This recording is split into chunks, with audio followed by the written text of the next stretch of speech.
அஸ்ஸலாமு அலைக்கும் வரஹ்மத்துல்லாஹி வபரகாத்துஹு நஹ்மதுஹு வ நுஸல்லி அலா ரசூலிஹில் கரீம் அம்மா பஅத். சங்கைக்குரிய அல்லாஹ்வின் நல்லடியார்களே, இன்றைய காலகட்டத்திலே நாம் அனைவரும் வாழ்வாதாரத்தை, ரிஸ்கை தேடி ஓடிக்கொண்டிருக்கிறோம்.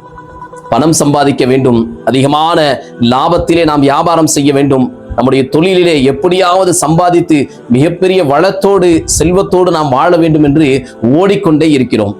இந்த ஓட்டத்திலே நாம் சில விஷயங்களை கவனிக்க மறந்துவிட்டோம். நம்முடைய சம்பாத்தியம் அது ஹலாலாக இருக்கிறதா, ஹராமாக இருக்கிறதா என்று சிந்திக்க மறந்துவிட்டோம். கண்மணி நாயகம் ஸல்லல்லாஹு அலைஹி வஸல்லம் அவர்கள் 1400 வருடங்களுக்கு முன்பதாகவே இப்படி ஒரு காலம் வரும் என்று எச்சரித்தார்கள். புகாரி ஷரீஃபிலே 2059வது ஹதீஸாக இந்த ஹதீஸ் பதிவு செய்யப்பட்டிருக்கிறது. யஅதி அலன் நாசி ஸமானுன், மனிதர்களிடத்திலே பின்னால் ஒரு காலம் வரும். அது எப்படிப்பட்ட காலம் தெரியுமா? மனிதன் தன்னுடைய பொருளாதார வளத்தை பெருக்குவதற்காக வேண்டி எல்லா முயற்சியும் செய்வான். ஆனா அதுல ஹலாலாக இருக்கிறதா ஹராமாக இருக்கிறதா என்று எந்த யோசனையும் இல்லாம வியாபாரம் செய்வான். எப்படியாவது லாபத்தை சம்பாதிக்கணும்னு சொல்லி அதுல ஹலால் ஹராம் பேன்றது இல்ல. மோசடி செய்யறது, வியாபாரத்திலே ஏமாத்துறது, பிறருடைய பொருளை அபகரிப்பது, வட்டி பொருளை வித்தாவது பொருளாதாரத்தை பெருக்க வேண்டும் என்று நினைப்பது, இப்படியாக ஹலால் ஹராமை பேணாமல் எப்படியாவது சம்பாதித்து வளத்தை பெருக்க வேண்டும் என்று மனிதன் ஆசைப்படக்கூடிய ஒரு காலம் வரும் என்று எம்பெருமானார் கண்மணி நாயகம் ஸல்லல்லாஹு அலைஹி வஸல்லம் அவர்கள் எச்சரித்தார்கள். அந்த காலம்தான் இதுவோ என்று அஞ்சக்கூடிய அளவிற்கு எல்லா அனாச்சாரங்களும் இன்று அரங்கேறி கொண்டிருக்கிறது. யோசித்து பாருங்கள், நம்முடைய வாழ்க்கையை யோசித்து பாருங்கள். ஒவ்வொரு நபர்களும் நாம் சம்பாதிக்கிறோம், ஹலாலாக இருக்கிறதா ஹராமாக இருக்கிறதா என்று யோசித்து நாம் ரிஸ்கை தேட ஆரம்பித்தால் அல்லாஹ் அந்த ரிஸ்கை நம்முடைய காலடியிலே கொண்டு வந்து போட்டு விடுவான். ஹராமான வழியில் சம்பாதித்தால் அது பரக்கத்தே கிடையாது.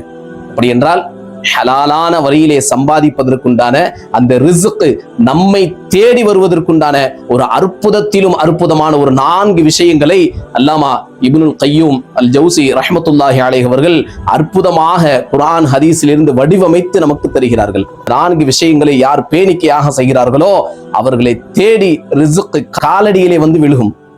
அது என்ன 4 விஷயம்? அந்த 4 விஷயத்தை நாம் அறிந்து அதை நாமும் அமல் செய்து பிறருக்கும் எத்தி வைக்க வேண்டும். அல்லாமா இப்னுல் கய்யூம் ஜௌசி ரஹ்மத்துல்லாஹி அலைஹி அவர்கள் கூறுகிறார்கள், அர்பஅத்துன் தஜ்லிபுர் ரிஸ்க், 4 விஷயங்கள் ரிஸ்கை நம்மிடத்திலே இழுத்து கொண்டு வந்து சேர்த்துவிடும் என்று சொன்னார்கள். இந்த 4 விஷயங்கள் என்னென்ன? அந்த 4 விஷயங்களை அறிந்து நாமும் அமல் செய்து பிற மக்களுக்கும் இந்த செய்தியை நாம் எத்தி வைப்போம். முதலாவது விஷயம், ரிஸ்கை நம்மிடத்திலே இழுத்து கொண்டு வரக்கூடிய முதலாவது விஷயம் கியாமுல் லைல், தஹஜ்ஜத் தொழுகை.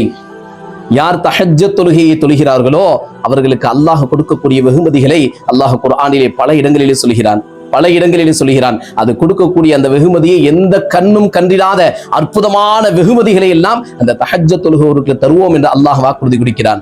எனவே அந்த ஆயத்தை வைத்து சொல்கிறார்கள், கியாமுல் லைல், உங்களுடைய ரிஸ்கை, தஹஜ்ஜத் தொழுகை யார் தொழுகிறார்களோ அவர்களுக்கு அல்லாஹ் ரிஸ்கை கொண்டு வந்து கொட்டி விடுவான் என்று சொல்கிறார்கள். இரண்டாவது விஷயம் சொல்வார்கள், கஸ்ரத்துல் இஸ்திக்ஃபாரி பில் அஸ்ஹார், அந்த காலையுடைய நேரத்திலே, அதிகாலையினுடைய நேரத்திலே, சஹருடைய நேரத்திலே அதிகமாக பாவ மன்னிப்பு தேடுங்கள். இந்த பாவ மன்னிப்பு என்பது இருக்கிறதே, நாம் செய்த பாவத்தை அல்லாஹ்விடத்திலே முறையிட்டு அல்லாஹ் என்னை மன்னித்து விடு என்று கெஞ்சுகிறோம். அதற்கு அல்லாஹ் கொடுக்கக்கூடிய வெகுமதியை பாருங்கள். எவ்வளவு வெகுமதி கொடு. ஃபகுல்து ஸ்தக்ஃபிரு ரப்பக்கும் இன்னஹு கான கஃபாரா யுர்சிலிஸ் ஸமாஅ அலைக்கும் மிதுராரா. அந்த வசனத்தை எடுத்து பாருங்கள். நபியே, நீங்கள் சொல்லுங்கள், அல்லாஹ்விற்காக வேண்டி யார் பாவ மன்னிப்பு தேடுகிறார்களோ, இஸ்திக்ஃபார் செய்கிறார்களோ அவர்களுக்கு கிடைக்கக்கூடிய வெகுமதியை அல்லாஹ் அந்த வசனத்திலே சொல்லுவான். அல்லாஹ் அவர்களுக்கு மலையை பொழிய வைப்பான், செல்வத்தை பெருக வைப்பான், குழந்தையை கொடுப்பான், செல்வம் எல்லாம் அவருக்கு வந்துடும். அவர் இஸ்திக்ஃபார் செய்யணும், அல்லாஹ்விடத்திலே பாவ மன்னிப்பு கேட்கணும்னு கண்மணி நாயகம் ஸல்லல்லாஹு அலைஹி வஸல்லம் அவர்களின் மூலமாக அல்லாஹ் அந்த வசனத்திலே சொல்லுவான். அந்த வசனத்தை அடிப்படையாக வைத்து அல்லாமா இப்னுல் கய்யூம் ரஹ்மத்துல்லாஹி அலைஹி அவர்கள் சொல்வார்கள், இஸ்திக்ஃபார் செய்வது உங்களுடைய ரிஸ்கை இழுத்து கொண்டு வந்து உங்களிடத்திலே சேர்த்து விடும் என்று சொல்வார்கள். மூன்றாவது விஷயம் சொல்லுவார்கள், தர்மத்தின் மீது நாட்டம் அதிகமாக வேண்டும். என்னங்க, தர்மம் செஞ்சா செல்வம் குறையதான செய்யும் நம்மளுடைய மனிதருடைய மூளை சொல்லும். ஆனால் அல்லாமா இப்னுல் கய்யூம் ஜௌசி ரஹ்மத்துல்லாஹி அலைஹி அவர்கள் சொல்லுகிறார்கள், தர்மத்தினுடைய நாட்டம் அதிகரித்தால், தர்மம் செய்ய நீங்கள் அதிகமாக தர்மம் செய்ய ஆரம்பித்தால் ரிஸ்க் உங்களை தேடி வரும். அந்த ரிஸ்கை இழுத்து கொண்டு வந்து உங்களிடத்திலே சேர்த்து விடும். நபி அவர்களே சொன்னார்கள் அல்லவா, தர்மம் என்பது அது வளரும். தர்மம் செய்ய செய்ய உங்களுடைய செல்வம் பெருக்கெடுக்கும். பெருக்கெடுக்கும். இன்ஷா அல்லாஹ் அதனுடைய விவரங்களை எல்லாம் வேறு ஒரு வீடியோவிலே நாம் முழுமையாக பார்ப்போம். தர்மம் அதிகமாக செய்ய ஆரம்பித்தால் உங்களுடைய ரிஸ்கை அது இழுத்து கொண்டு வந்து உங்களிடத்திலே சேர்த்துவிடும்.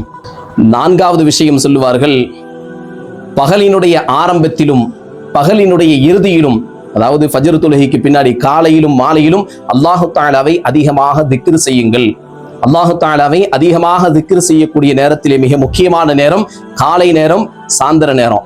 காலையிலும் மாலையிலும் அல்லாஹ்வை நாம் அதிகமாக திக்ர் செய்தால் ரிஸ்கை நம்மிடத்திலே இழுத்து கொண்டு வந்து சேர்க்கும் என்று அல்லாமா இப்னுல் கய்யூம் ஜௌஸி ரஹ்மத்துல்லாஹி அலைஹி அவர்கள் அற்புதமாக இந்த 4 விஷயங்களை நமக்கு சொல்லி தந்திருக்கிறார்கள். எனவே மறந்துடாதீங்க, இதில் 4 விஷயம் ஞாபகம் வைத்துக் கொள்ளுங்கள். கியாமுல் லைல், தஹஜ்ஜத் தொழுகையை பேணிக்கையாக தொழுகுங்கள். இஸ்திக்ஃபார், அல்லாஹ்விடத்திலே அதிகமாக பாவ மன்னிப்பு தேடிக்கொண்டே இருங்கள். தர்மத்தை அதிகமாக செய்யுங்கள். எவ்வளவு இருக்கோ நம்மளால முடிஞ்சதை கொடுத்துக்கிட்டே இருங்க. அல்லாஹ் வளர்த்துக்கிட்டே இருப்பான், ரிஸ்கை கொண்டு வந்து காலடியில கொட்டிடுவான். 4வது விஷயம், காலையிலும் மாலையிலும் அல்லாஹு தஆலாவை திக்ர் செய்து கொண்டே இருங்க. நம்ம என்ன தேடி அலைகிறோமோ, எதற்காக வேண்டி பாடுபடுகிறோமோ, அந்த ரிஸ்கை அல்லாஹ் நம்மிடத்திலே இழுத்து கொண்டு வந்து சேர்த்து விடுவான். அல்லாஹ் ஜல்ல சுப்ஹானஹு வ தஆலா இந்த 4 விஷயங்களையும் பேணிக்கையாக செய்யக்கூடிய பாக்கியத்தை அல்லாஹு தஆலா நம் அனைவருக்கும் தந்தருள் புரிவானாக.